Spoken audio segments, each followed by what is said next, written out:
Well, I enlisted in the United States Navy in August of 1978, and I ended up on board the USS America, where unfortunately I sustained some injuries on the flight deck while performing my duties. And in a roundabout way, since that, ended up at Sinklant Fleet Atlantic Command Support Facility in Norfolk, Virginia, on Hampton Boulevard, and was directly assigned to LOSF Division 22, which were a group of about 11 people then. We were directly responsible for briefing Admiral Trane. We briefed him on current military operations around the world, what the Soviets were doing that day, what they had done the night before.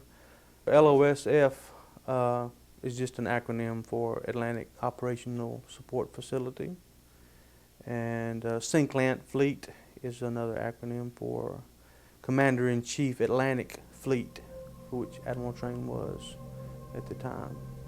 Everyone on the eastern seaboard answered to this man.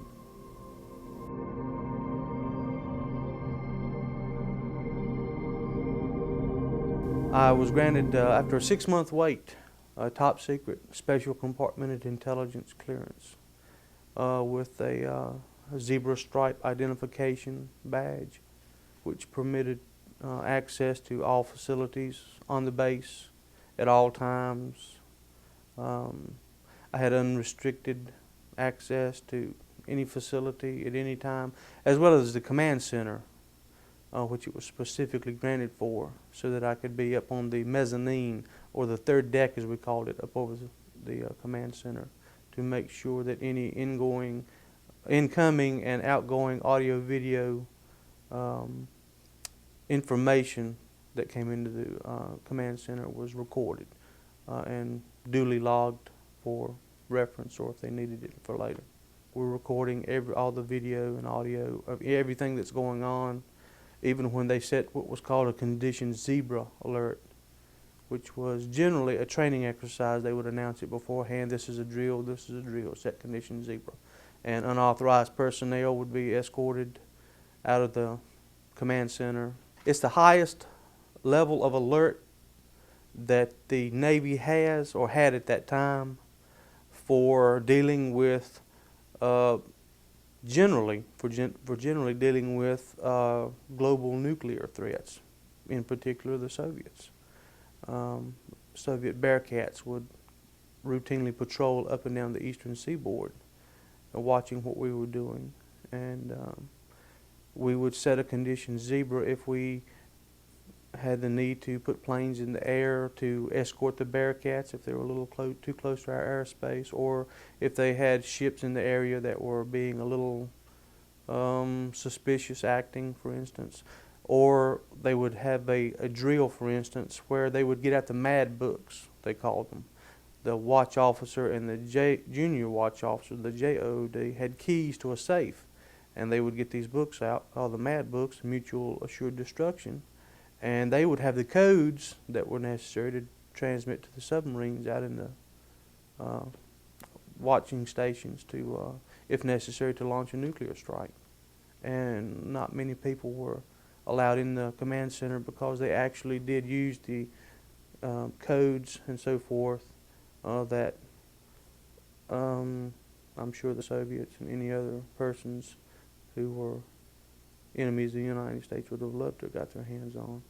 The zebra classification, without that, you were not allowed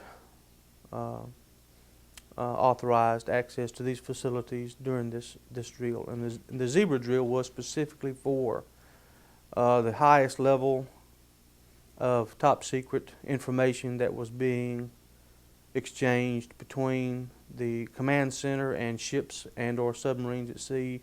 Well, the day started out pretty routine. I had gotten a cup of coffee. It was early in the summer, and I'd say around the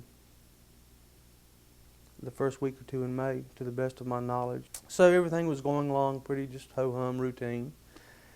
And they dimmed the lights first in the command center when they set a condition zebra alert. I always dim the lights first.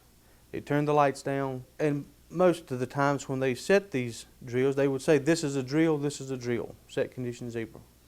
But they turned the lights down this time, and they didn't say, "This is a drill." And the watch officer and the junior watch officer looked at each other and said, were told some of their assistants to verify whether or not this was a drill as the event was taking place. And our early warning system of I believe it came in from the Air Force Base in Greenland at that time, to the best of my knowledge, or perhaps an early warning station up as far as Nova Scotia, that we had contact with an unidentified flying object that had entered our airspace. And they said that this was not a drill, and so it was treated with the utmost promptness, and everyone started just running around like mad, once they realized it wasn't a drill, and it took on a whole different air. And within moments of that, the watch officer summoned Admiral Trane over to the command center, because this was a little out of his area of authorization, for lack of a better way to put it. It required Admiral Trane's oversight. And within minutes, Admiral Trane was rushed into the command center, into his viewing booth that he had right under the mezzanine there. And the first thing that Admiral Trane wanted to know was how many contacts we had, where they were, which direction were they going, and were the Soviets responding. Because we knew it wasn't the Soviets that had entered our airspace. That was verified from the get-go, from the very start. And at that point, when Admiral Trane found out that it wasn't the Soviets, and that he wanted to know were the Soviets responding to this threat also, that was the moment that he gave authorization to put 2 planes up to go see what this thing was. And that's when the chasing up and down, began. We launched planes from as far north as Greenland to NAS Oceania. And this object, we had it on radar for, this event probably lasted, almost an hour perhaps. And you could hear the pilots' live voice transmissions being piped into the command center, visual confirmation on the object, description of the objects. Pilots were able to close a couple of times and be able to see that the object was not an aircraft that we were familiar with, was nothing that we had, was nothing the Soviets had, and that was determined very quickly. And this vehicle or plane or whatever it was that they were chasing showed very erratic flight up and down the coast, very quick flight. It would actually be off the coast of Maine, for instance, and would leave the airspace in that area so quickly that we were having to have planes coming out of Dover Air Force Base to pick it up, just in what seemed like moments.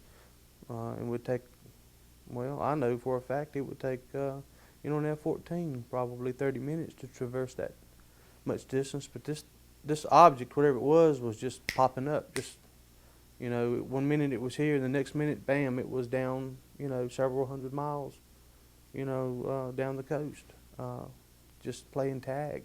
It did go all the way down to a point off the coast of Florida around Mayport, the naval air station we have down there at Cecil Field, or had at that time. I think it's closed now. And that was before it turned and took it would have been an easterly direction from our vantage point back out towards the Azores, before we actually lost track of it. And during all this, we have satellites called the KH-11 satellites that we use for information gathering. And this satellite did have a very high capability of taking really good photographs of things literally within just a few feet of the ground from a vantage point out in outer space. And they were trying to get the KH-11 satellite to track this thing to get some photographs of it. And they did. The satellite, the photographs that we did get back into the command center later on came from the first encounters that the planes had with it up off the North American coast.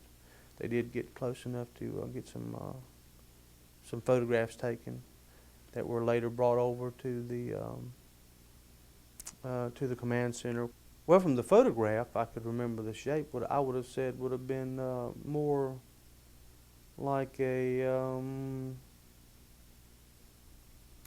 well, it was quite flat. It was long. I would say a cylinder. I would say a cylinder because it was abrupt. It had abrupt ends. The ends didn't taper down like most aircraft. It just came to an abrupt end, and it did appear to be reflecting sunlight because you could clearly tell it was metallic, or appeared to be clearly metallic. And the pilots, they were giving information such as it was not leaving behind a vapor trail. No discernible lights, markings on it. No windows, cockpit windows, doors, nothing like that. It seemed to be just one solid thing, whatever it was. What was really bugging Admiral Trane out, I'm sorry, that was what was really driving him nuts, was this thing absolutely had complete control of the situation and could just be wherever it wanted to be just in a matter of seconds. 1 minute we're, closing on it, off the coast of Maine. The next minute it's in Norfolk, headed south towards Florida.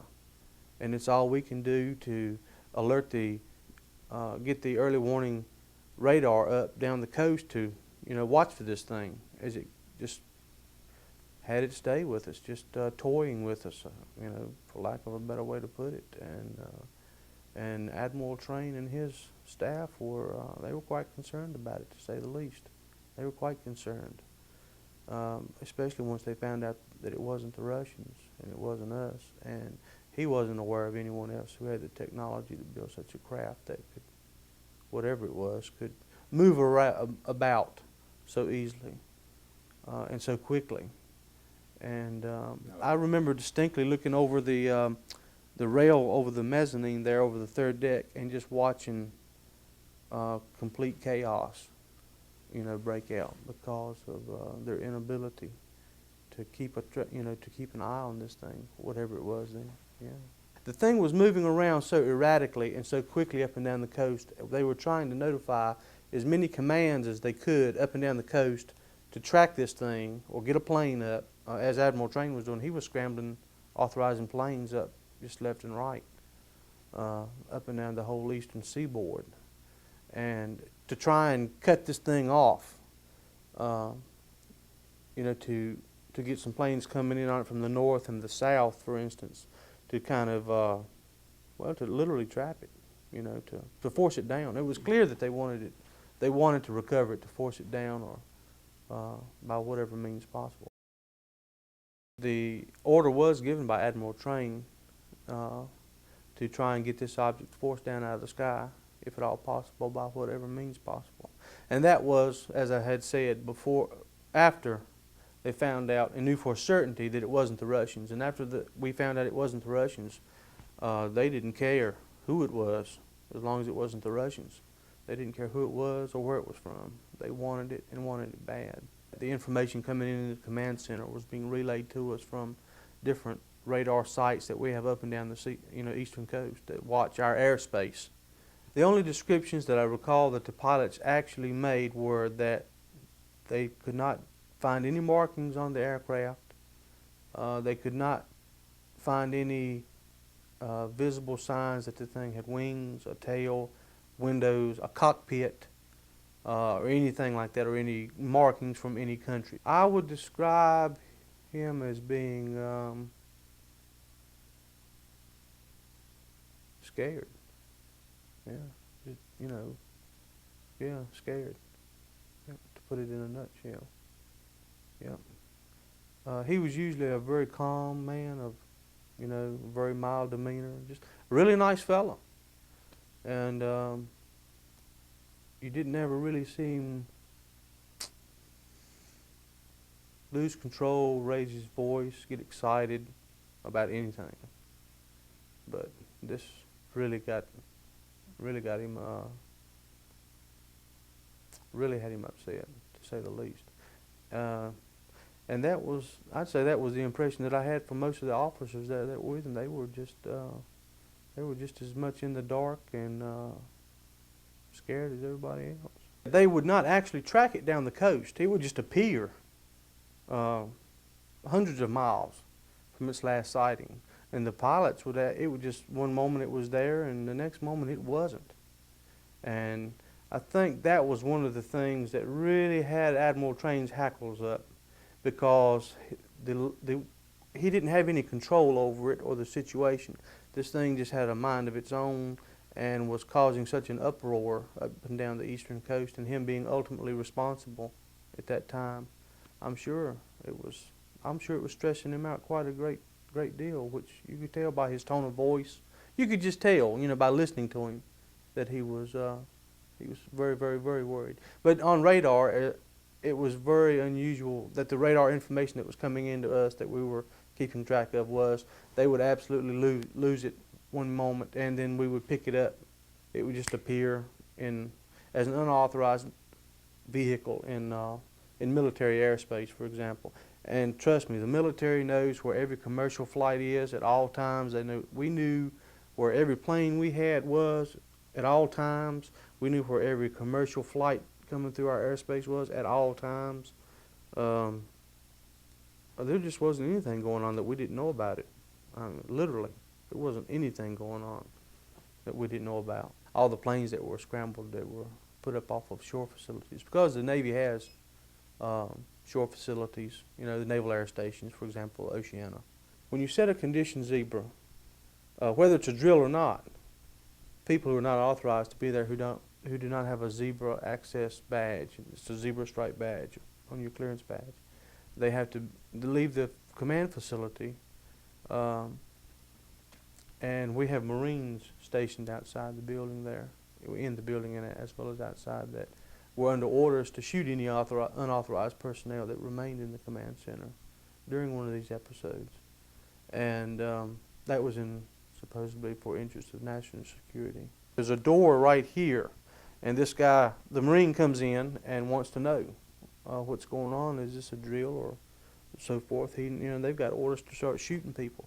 And I know, because I actually got the junior OOD's attention and said, hey, you guys need to tell this guy something. He's ready to start shooting people, because they haven't told him to stand down yet, and which he did. And I remember, wanting to just get the hell out of there, because they were, well, he came in and, and if he said, you've got a minute or two if I don't find out something.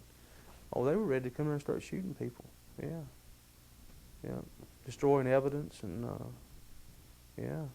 When this event, as I referred to it, ended, the object that we had been chasing up and down the seaboard and not really getting a whole hell of a lot of information from, and just playing, tag with this thing, it headed out over the Atlantic, towards the Azores. And I don't know who was responsible for getting this information, or who actually had it, or how they had actually gotten it. But I do remember them saying that it had pulled up at a 66-degree angle as it approached the Azores, like this, and it just pulled up at a 66-degree angle without slowing down or anything, and left the atmosphere, just was gone. It just took off into space and was gone, and just like that. And it just absolutely left. You're talking about something that covered thousands of miles in the blink of an eye, and it was just gone. And it just left everyone sitting around scratching their heads. Gee whiz, wonder what that was. It was comical in a way to see how the vast military might of the United States being put on its knees by something they had no idea what it was, where it came from, where it was going, or anything.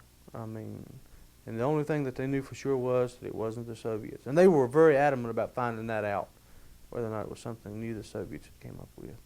We secured from condition zebra. They turned the lights up. Everyone was sitting around talking about it, down on the command floor. I'm up here by myself on the third deck. Admiral Trane is down here in his briefing area.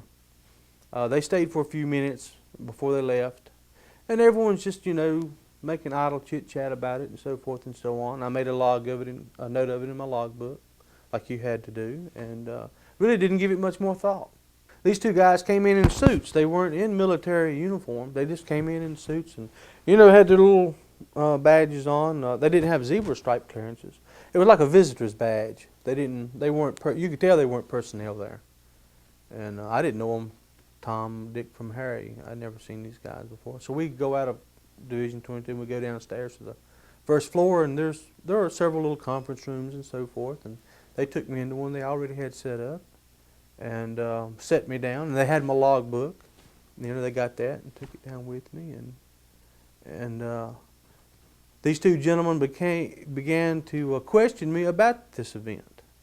And I remember, saying to them, they were being pretty rough, about it, to be honest with you. And I remember telling them, literally putting my hands up and going, "Wait a minute, fellas, I'm on your side. Whoa, just a minute," because they were not really nice. They were very intimidating and made it quite clear to the point that nothing that was seen, heard, or witnessed that transpired during that was to leave this building. You not to say a word to it about your coworkers and off base. Just forget everything you may have seen or heard or whatever concerned with this. It didn't happen.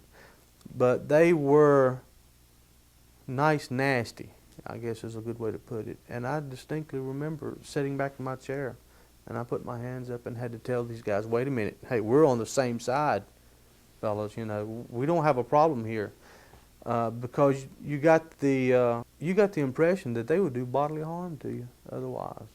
Without really coming out and threatening you. Their tone of voice, well, you can just tell. Someone's, letting you know, "Hey, buddy, do what I say or else." If this object had been hostile and wanted to drop weapons or shoot missiles at us or whatever, they would have been it would have been very easy for them to do that. There was no question about that. And I'm not a pilot.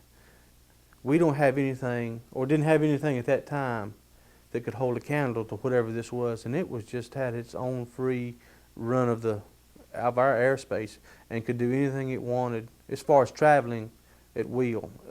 We did not pose any threat to it whatsoever. That was painfully obvious. Very, very much so. I do believe that Admiral Trane knew that too, and was quite afraid that just might happen.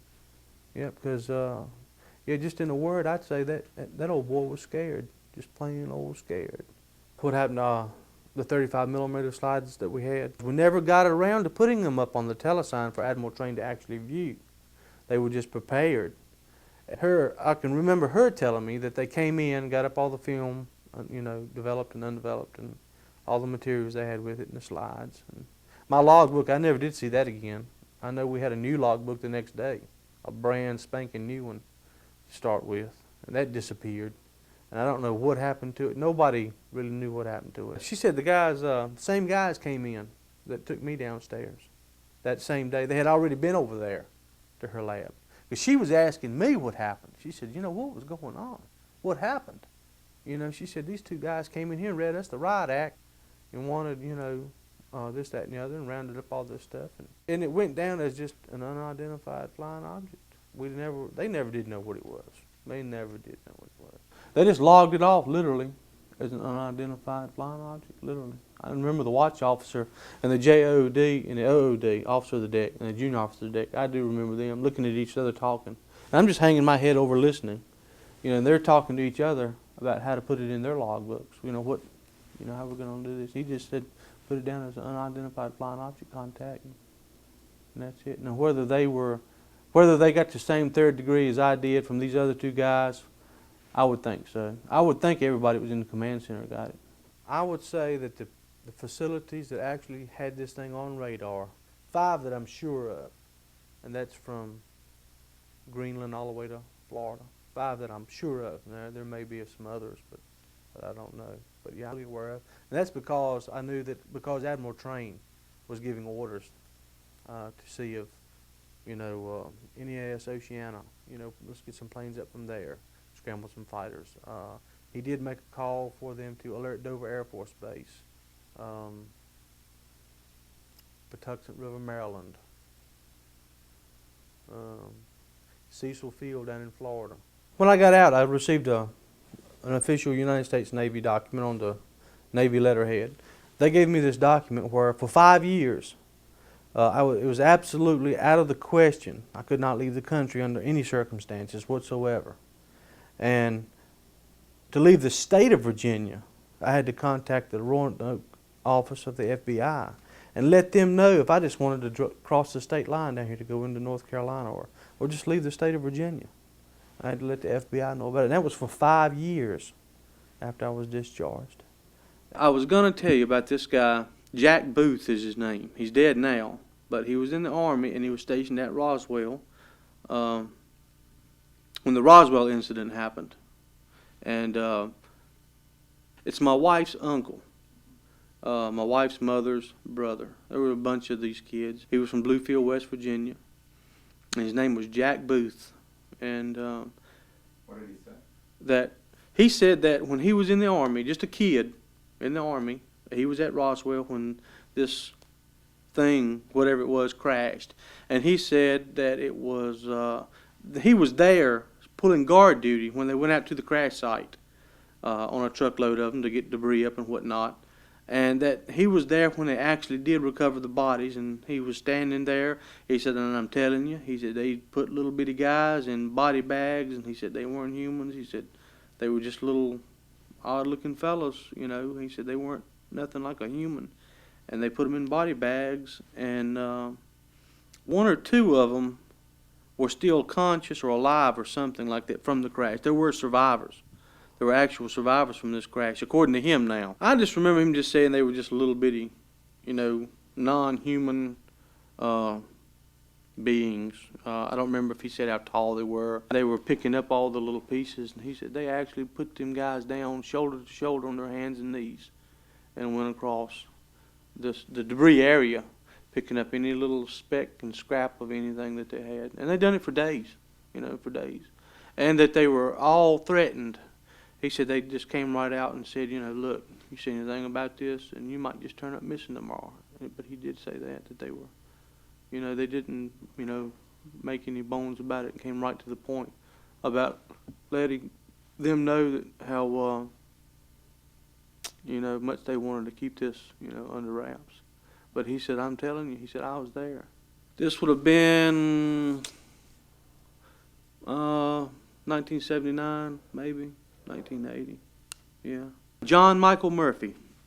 He was a Marine Corps corporal when I was in the Navy. He was stationed down there at the security barracks at Sinclair Fleet. He's part of the security detail there for the base. And Murphy had swore up and down that earlier, when he was over still in the Marine Corps, that he had actually guarded a spaceship, an extraterrestrial craft or whatever you want to call it, at a facility not far from Dover Air Force Base over in Delaware. And knowing Murphy as I did, yeah, I'd believe him. I'd believe Murphy. It was kind of grayish foil-like, maybe 8 to 10 inches long. I can't remember. It seemed giant-like when I saw it because it was the first time I'd ever seen anything like this before. And all eyes were just peeled on that particular thing, and when he told us what it was, it was frightening.